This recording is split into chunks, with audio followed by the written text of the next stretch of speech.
Shalom, shalom, peuple de Dieu.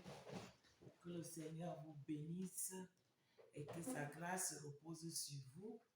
Aujourd'hui, c'est encore le jour de la semaine qui est très important pour les enfants de Dieu. Tous les jours de la semaine sont très importants pour que on soit en harmonie avec notre Seigneur. Ça, c'est vrai. Mais le dimanche, comme on l'avait établi, et encore un jour que tout le monde est disponible plus, parce que c'est un jour que la plupart de nous ne travaillent pas. Donc le jour-là, tu donnes encore plus au Seigneur par rapport les autres jours de la semaine. Donc je voulais vous encourager, mes frères et sœurs, dans tes bilans de la semaine que tu vas faire aujourd'hui avec le Seigneur. Parce que comme nous savons, on est toujours en train de faire quelque chose que le Seigneur n'aime pas. Mais il ne veut pas que le pécheur meure. Il veut que le pécheur a la vie. Et pour que tu aies cette vie, tu dois confesser ton péché. Donc, c'est à cause de ça que je vais encourager tout le monde de faire son bilan de la semaine.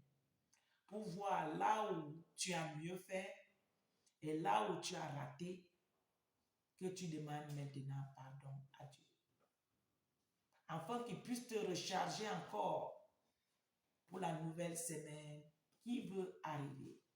Et qu'il puisse te faire encore la grâce que tu ne puisses pas refaire les mêmes erreurs que tu as fait la semaine passée. Dans la dialogue absolue avec Dieu et penser à faire la paix avec tous. Va chez ton frère, demande-lui pardon. S'il y a quelque chose que tu devais remettre qui appartient à quelqu'un, en tout cas, fais la paix avec tous. Afin que le Saint-Esprit vienne habiter avec toi. Si ton cœur n'est pas pur, si ton cœur n'est pas un cœur de paix, si ton cœur n'est pas un cœur de joie, si l'attitude que tu as n'a pas les fruits du Saint-Esprit, c'est difficile que le Saint-Esprit puisse t'habiter. Mais si tu as les fruits du Saint-Esprit en toi, ça appelle aussi le Saint-Esprit en toi. Et le Saint-Esprit vient habiter en toi. Et il y a aussi l'erreur que nous faisons aujourd'hui. On a les fruits du Saint-Esprit. On appelle le Saint-Esprit, il vient habiter avec nous. Et après, tu dégames encore, le Saint-Esprit s'en va. Ta vie spirituelle est comme ça, en train de ballonner, ballonner, ballonner. Cherchons à avoir une vie spirituelle ferme. Ferme. Tu ne descends pas, mais tu montes, tu montes, tu montes. Mais quand c'est qu'aujourd'hui tu descends, demain tu descends encore, demain tu descends encore, tu arrives à bas et puis tu recommences encore à monter, c'est très dangereux. Parce que la Bible nous dit qu'on ne sait pas ni le jour, ni l'heure. Moi j'ajoute que même l'année, on n'en sait rien quand le Seigneur viendra. Et si toi tu es qu'aujourd'hui, tu es rempli du Saint-Esprit, demain encore, ce sont les fruits de la chair qui t'habitent, et puis l'autre jour encore, un peu les fruits de la chair, un peu les fruits du Saint-Esprit, tu es toujours comme ça dans ta vie spirituelle, tu es en risque, mon frère, ma soeur. Tu dois être en harmonie. Tu dois être ferme, ta vie spirituelle doit être conçue dans le roc. De telle manière que pluie, vent, soleil, tout ce qu'il y a, tu es ferme. Mais si ta vie spirituelle abandonne, la pluie vient, ça te mouille. Le soleil vient, ça te frappe. Le vent vient, ça te soulève à gauche, ça te soulève à droite. Ça devient difficile. Travaillons durement afin qu'on soit planté, notre vie spirituelle soit conçue sur le roc. De telle manière que rien du tout ne peut nous séparer de la face de Dieu, ou nous enlever les grâces, ou nous voler ce qu'on a déjà reçu. On doit travailler de recevoir plus. On ne doit pas travailler de baisser encore. Mes frères et sœurs, la vie spirituelle, ce sont les principes. La vie spirituelle, ce sont les principes. Même dans l'autre monde là, que je ne veux pas les amener ici dans notre discours. Là-bas, ils ont les principes et eux, ils respectent tout ce qu'il y a là-bas. Même il s'agit qu'ils donnent sa propre vie. Ils respectent. Mais nous, les enfants de Dieu, on ne respecte pas la parole. C'est à cause de ça qu'on n'a pas les victoires dans nos guerres. Jésus a dit, le prince de ce monde viendra, mais il ne trouvera rien de lui en moi. Est-ce que si lui là, il vient, il va trouver quelque chose de lui en toi ou bien il ne veut pas trouver? Aujourd'hui, on ne lit pas la Bible. Raisonnons entre nous. Raisonnons. Il y a beaucoup de choses. On nous a déjà prêché la parole. Nous tous, on a pris la parole. On a lu, on a changé. Tu es parti chez l'autre. Vous avez changé. Tu es venu encore ici. La même parole, tu l'as déjà changée plus de 10 000 fois.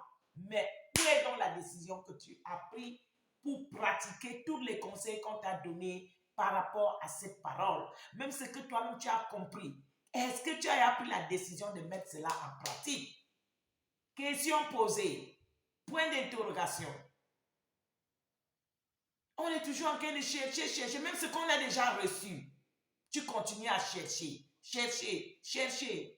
Ce que tu as déjà reçu, prends ça, tu gardes avec toi et tu cherches maintenant ce que tu n'as pas. Mais toi, si tous les jours, tu cherches toujours la même chose, depuis que tu lis la Bible, depuis que tu es entré dans le ministère, tu es toujours un bébé spirituel.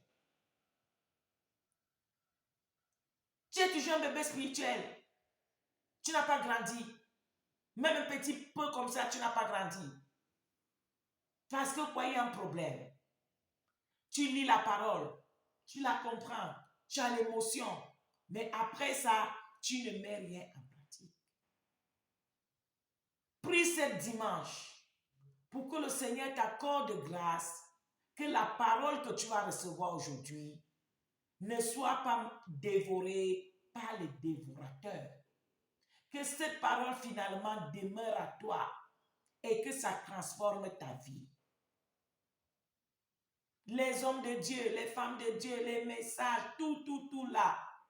Mais ça là, ça vient tomber sur nous comme quand la pluie tombe sur un canard. Ça tombe sur le canard, ça descend à terre et puis sans effet. Et notre vie spirituelle continue à rester en danger. Et notre vie spirituelle continue à rester à zéro. C'est à cause de ça que tu n'as pas les miracles. C'est à cause de ça qu'il n'y a pas l'effet de Dieu dans ta vie. C'est à cause de ça que toi-même tu sens que tu fais les prières qui sont les prières à vide. Parce que toi-même tu sens que dans tes prières il n'y a rien. Tu es obligé de faire l'effort, de taper les pieds à terre, de sauter, de faire toutes ces choses. Pour qu'au moins les gens sachent que tu pries. Mais toi-même à l'intérieur de toi, tu sens que tes prières sont comme le vent qui est en train de souffler sans direction. Il y a les principes. Il y a les règles à respecter pour que tu reçois la puissance, pour que tu reçois le feu, pour que tu reçois les grâces, pour que Dieu lui-même t'habite, Dieu le Saint-Esprit t'habite. Il y a les principes. Depuis qu'on te dit la cigarette que tu fumes là, ne fume plus ça. Toi, tu continues à fumer. Toi, tu penses que le Saint-Esprit a venu habiter là où il y a la cigarette? On te dit, jeune fille, garde ton corps jusqu'à ce que le Seigneur t'accorde la grâce d'être mariée. Est-ce que c'est ton problème? Tu écartes là-bas, tu écartes ici. Mais tu pries que Dieu va te donner un mari. Si toi, tu en as déjà beaucoup de maris, c'est quel mari que Dieu va encore te donner? Point d'interrogatif. Même les frères, la même chose. Frère, tu es parti dans l'église là. Depuis que tu es parti, tu as déjà enlevé tes ceintures avec combien de sœurs pour les détourner de la parole de Dieu. Voilà toutes ces malédictions. Non seulement que tu n'es pas dans la loi et tu prends encore la malédiction. Est-ce que c'est normal? Il n'est pas interdit que le scandale vienne, mais malheur à qui on va utiliser pour amener le scandale. Ça sera mieux pour toi de prendre la pierre, attacher la corde, tu tombes dans l'eau et tu restes là-bas. Parce que ta punition sera plus grande de la punition de Sodome et Édom. Pourquoi nous voulons être les ennemis de Dieu? Au moment que Dieu veut que nous soyons ses amis, Jésus a appelé ses apôtres mes amis. Mes amis. Un ami connaît mieux son ami. L'ami que Dieu a en train de parler. Un ami est plus qu'un frère. Parce que tu peux avoir ton grand frère. Beaucoup de choses, tu ne connais pas de lui. Mais ton ami, parce que vous êtes partout ensemble, vous parlez tout ensemble, vous changez tout ensemble. Donc, ton ami te connaît plus que ton frère que vous êtes nés dans le même ventre. C'est à cause de ce qu'il avait appelé les apôtres mes amis. On doit être l'ami de notre papa. Tu ne dois pas seulement être un enfant de Dieu, mais tu dois aussi être l'ami de Dieu. Mais toi, tu te mélanges avec tous les ennemis de Dieu.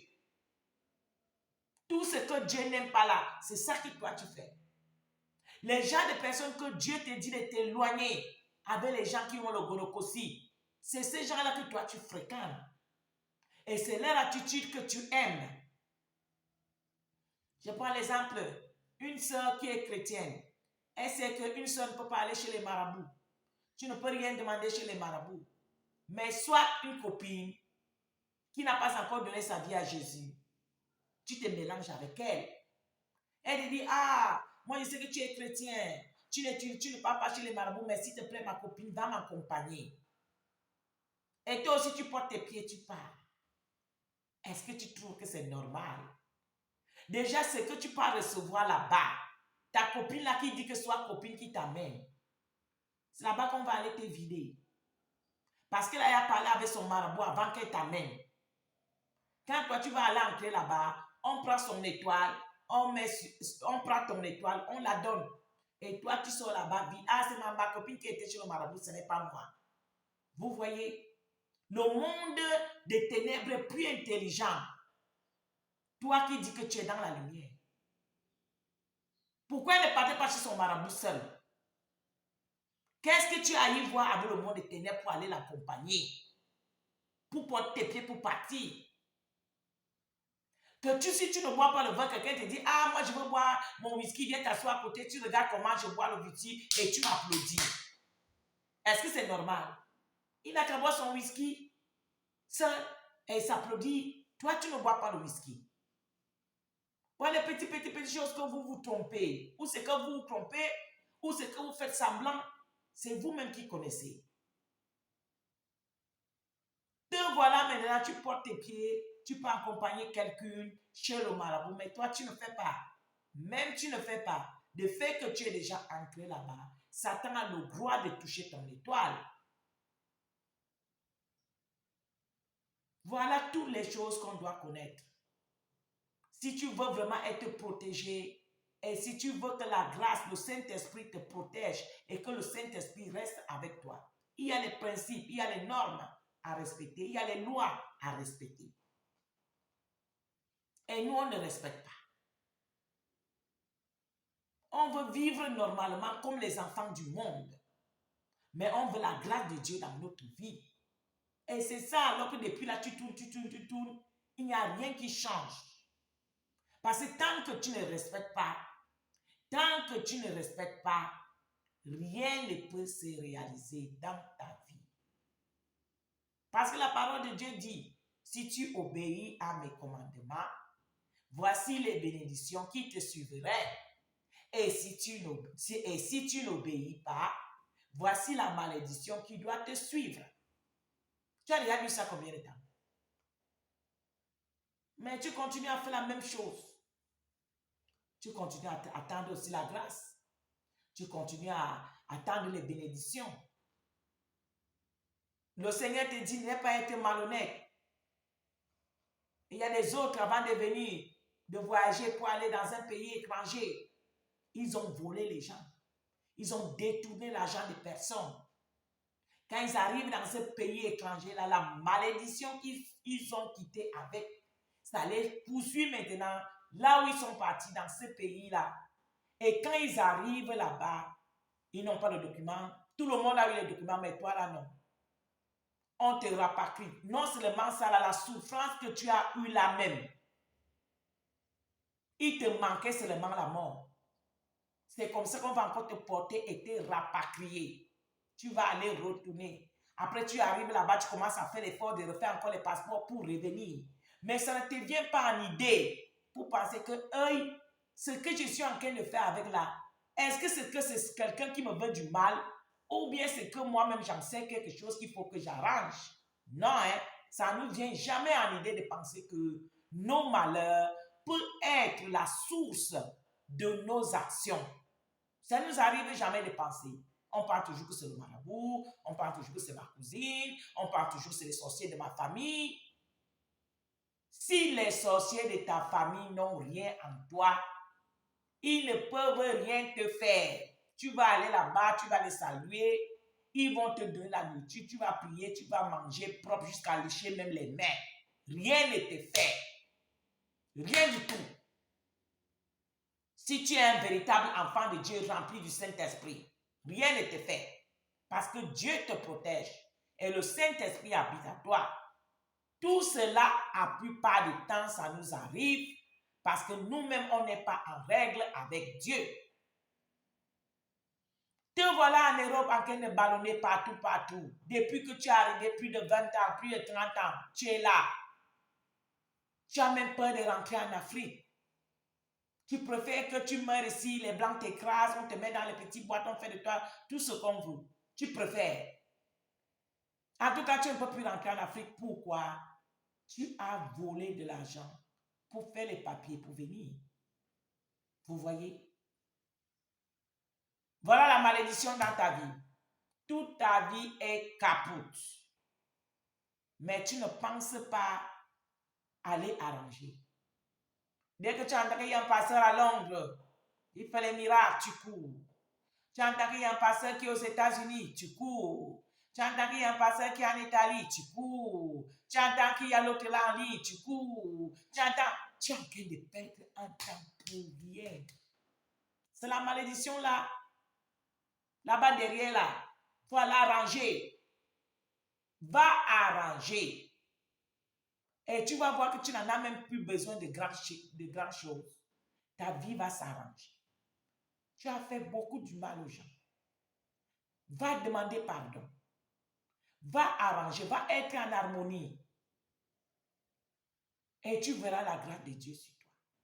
Ma soeur, mon frère, aujourd'hui c'est dimanche, tu vas encore écouter la parole de Dieu. C'est à cause que ce matin, je n'amène pas la parole. Je parle aujourd'hui en tant que frère et sœur. Un dialogue simple pour ouvrir tes yeux à la réalité. Tu vas lire encore la parole de Dieu aujourd'hui. Une servante ou bien un serviteur va encore bien te prêcher aujourd'hui. Tu vas dire Amen, gloire à Dieu. Oh, finalement, j'ai compris. Mais quand tu vas rentrer, c'est fini. Tu es toujours assis comme si rien n'était. Il faut résoudre le problème là aujourd'hui. Résous le problème là aujourd'hui même. Dis que trop c'est trop. À partir d'aujourd'hui, je veux commencer à respecter les normes. Je veux racheter. Je veux annoncer la malédiction. Même quand on dit que renoncer à la malédiction, tu te mets là, oh, je renonce à la malédiction, je renonce à ceci, je renonce à ceci. Oui, c'est vrai. Mais si tu n'es pas parti arranger là, ça ne peut pas être renoncé. On renonce en parole et en acte et en action. Tu as volé l'argent de quelqu'un pour être en Europe. Tu as volé l'argent de quelqu'un pour construire ta maison. Tu as volé le terrain pour construire ta maison. Ce terrain-là est conçu dans le sang de quelqu'un. Ta maison, la fondation, c'est le sang de quelqu'un. La malédiction que tu renonces maintenant, c'est quelle malédiction? Parce que Dieu est dans sa parole et Dieu est dans la vérité. Ça devient compliqué. Ça devient compliqué. Tu as participé pour que quelqu'un soit en prison. La personne là en train de souffrir en prison. Ses enfants sont en train de grandir comme les orphelins. Mais toi, tu dis que tu renonces à la malédiction. Ça devient compliqué. Il faut aller dire la vérité. Que le monsieur qui est en prison, le témoignage que j'avais fait, c'était un faux témoignage. Le monsieur là ne connaît rien. La femme là ne connaît rien. Voilà ce que Dieu te demande. Et tu verras sa grâce. On cherche à laisser le passé pour sauter. Avec Dieu, on ne saute pas. Avec Dieu, on ne saute pas. Pas de jumping. Tu ne peux pas. Va arranger. Lui-même, il avait dit dans sa parole. Avant de sauter pour venir me donner l'offrande. Si tu te rappelles que tu as une affaire avec ton frère, avec ta soeur, va d'abord arranger. Avant de venir me donner l'offrande. Ça veut dire qu'avant de venir à Jésus, arrange ton passé. Et tu viens à Jésus pour prendre la nouvelle vie. C'est ça qui est, le passé devient ancien. Mais le passé ne peut pas devenir ancien si on n'a pas arrangé, si on n'a pas balayé. Voilà les informations qui nous échappent. Toi, tu penses que tu peux vivre ta vie heureuse au moment que l'autre est en train de souffrir par rapport à toi. Ça veut dire que toi aussi, tu deviens comme les sorciers. Parce que les sorciers vivent avec la grâce des autres. Ils vivent avec le bonheur des autres. Première des choses qu'une sorcière sait qu'elle est puissante, il faut qu'elle vole les grâces. Et toi qui dis qu'un enfant de Dieu, est-ce que tu peux aussi être dans le même dossier? Non. Au moment que Dieu t'interdit la convoitise, au moment que Dieu t'interdit de ne pas regarder même, ne disons plus toucher, quelque chose qui ne t'appartient pas. Mais toi, tu as touché. Tu continues à utiliser ça tous les jours. Tu ne peux pas remettre. Tu ne peux pas demander pardon. Tu n'arranges pas avec Dieu. Tu n'arranges pas avec les hommes. Mais toi, tu penses que tu peux être un enfant de Dieu sans rien renoncer. Jésus qui était le roi lui-même, il a renoncé le trône pour descendre, se faire chair, entrer dans le ventre d'une vierge. Il a payé un prix à Golgotha. Afin que moi et toi aujourd'hui, on peut tout recommencer. Tout a été déjà fait. La grâce est disponible. Mais pour toi, pour que tu parles là-bas, arranger ton passé pour entrer dans la nouvelle alliance là. C'est dans ça que tu es bloqué là depuis les années. Tu as changé plus de 20 églises. Ah, ici, il n'y a pas le Saint-Esprit. Ah, ici, je ne sais même pas s'il va être délivré. Ah, ici, tu es en train de changer. Ce n'est pas l'église. Parfois, c'est l'église, parfois, non. C'est toi-même. Tu n'as pas les actions qui poussent Dieu à te délivrer. Parce que c'est Dieu qui délivre. J'espère qu'aujourd'hui, ma soeur, comme j'ai dit aujourd'hui, je n'amène pas la Bible. C'était un conseil en famille, sœurs et frères en famille, pour qu'on parle, pour regarder dans les quatre coins les difficultés, pourquoi on n'a pas percé dans notre vie spirituelle. Voilà les véritables motifs qu'on n'a pas percé. Tu ne peux pas être faux. Tu es faux partout. Jeune fille, tu veux un grand homme. Tu vois la sœur là, elle a épousé un homme de Dieu. Un homme de Dieu qui est rempli du Saint-Esprit. Tu ne sais pas le prix que la sœur a payé en cachette. Hein? Vous avez vu Esther? Esther est entrée dans la maison du roi. À cause de son comportement, elle a payé un prix.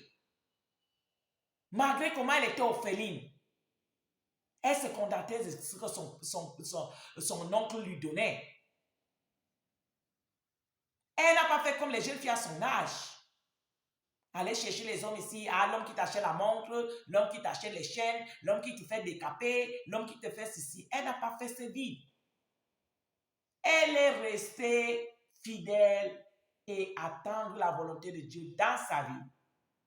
Et Dieu l'a récompensé avec un mari de haute classe. Toi, jeune fille, oh, quand je porte les mini-jupes là, je mets tout ça, les frères me regardent. Ce ne sont pas les frères, ce sont les loups. Ils vont te déshabiller, après personne ne te marie. Si tu te maries, même c'est pour aller te faire esclave. Parce que les vrais hommes, les vrais hommes de Dieu, les rois des rois que Dieu a destinés pour lui servir, ils ne peuvent pas épouser une prostituée. Un homme de Dieu qui dit qu'il peut t'épouser avec tes mini-jupes, avec tous tes seins dehors. Tu es ici, tu es balagondé là-bas, tu es balagondé. Un homme de Dieu rempli du Saint-Esprit. Maman, quand il t'épouse, appelle mon numéro, tu me dis que voilà cet homme de Dieu, il est comme ça, il m'a épousé. C'est un peu difficile. Sauf si Dieu même lui dit que épouse là, je vais la changer. Mais c'est souvent difficile. Dieu ne change, il ne peut pas dire à son serviteur, épouse-la, je vais la changer. Non, non, non. Cette fille doit d'abord être transformée avant que le serviteur va l'épouser. Ça doit être une fille aussi qui a la même vision que le serviteur. Vous voulez les grands hommes de Dieu, mais vous ne travaillez pas pour que vous soyez à la hauteur d'épouser cet homme-là. Vous voulez les grandes dames qui sont remplies du feu, mais vous ne travaillez pas pour que Dieu te fait la grâce. Mon frère, à bas de ce que tu es, c'est à bas de cela. Tu dois être, on t'achète à base du prix que tu t'achètes. Tu ne peux pas aller chercher les choses que si on te donne même, tu n'es même pas à mesure d'entretenir. Une femme qui vit la sainteté, une femme qui a la crainte de Dieu, une femme qui parle avec Dieu, est-ce qu'il peut aller épouser n'importe qui? Ça devient difficile. Dieu ne peut pas permettre. À ce moment, elle est là en train de sacrifier son corps à Dieu. Chercher la parole de Dieu, se nettoyer, se laver, se purifier. Mais toi, tu es là, ton pantalon, tu enlèves ça partout. Les démons que tu as, on ne sait même pas. Les gens là même, c'est petit. Mais tu t'attends que tu vas épouser une fille qui est remplie du Saint-Esprit. Vous voyez? Est-ce que ça peut être possible? Non. Je te le dis non. Parce que dans la prière de cette fille-là, dans la prière de cet homme de Dieu, il prie qu'on lui donne aussi une femme qui est comme lui. Une femme qui a les mêmes visions. Une femme qui a la même direction. Une femme qui a le même entendement. Tu ne peux pas épouser quelqu'un que lui regarde au nord et toi tu regardes en Gaoundéré. Ça devient compliqué. Vous devez avoir la même destination. Regardez papa Abraham avec maman Sarah. Ce sont les gens qui avaient les mêmes idées. Ils prenaient les décisions ensemble. Tout ensemble, ils avaient les mêmes idées. Regardez Isaac avec Rebecca. Toutes les tombes de Dieu que vous voyez dans la Bible, leurs femmes. Ils étaient dans l'alliance, malgré les petits défauts qu'ils pouvaient avoir, leurs petits défauts, mais ils étaient dans l'alliance avec leur mari. Mais toi, tu penses que Dieu va aller prendre une servante qui a sacrifié sa vie les années pour venir te donner, toi, le prostitué là. Toi que tu n'as même pas la crainte de Dieu. Comment ça peut être possible? Tu as tes yeux ouverts comme ça pour regarder les filles qui sont pieux. Est-ce que toi, tu es pieux? Tu ouvres tes yeux comme ça pour regarder les frères qui sont remplis du Saint-Esprit. Est-ce que toi, tu as le Saint-Esprit? C'est dans ça que tu veux inventer les révélations. Oh, j'ai rêvé que le frère là, c'est mon mari. Oh, j'ai rêvé que la soeur là, c'est mon mari. Mais, si c'est dans l'église de Dieu le Père, Dieu le Fils, Dieu le Saint-Esprit, tes révélations doivent être confirmées par les autres personnes. Tu ne peux pas avoir ta part de révélations, après nous tous on va dire Amen. Non. Tu as eu une révélation, c'est bien, nous aussi on va prier. Pour que Dieu nous donne la révélation, pour regarder que Dieu a dit que le prostitué là, c'est pour le faire qui est rempli du Saint-Esprit. On va se mettre à genoux pour demander à Dieu et il va nous répondre. Parce que notre papa parle. Il parle. Dans notre ministère, en tout cas, lui, il nous parle. Je ne sais pas dans ton ministère là-bas. Nous, ici, il nous parle.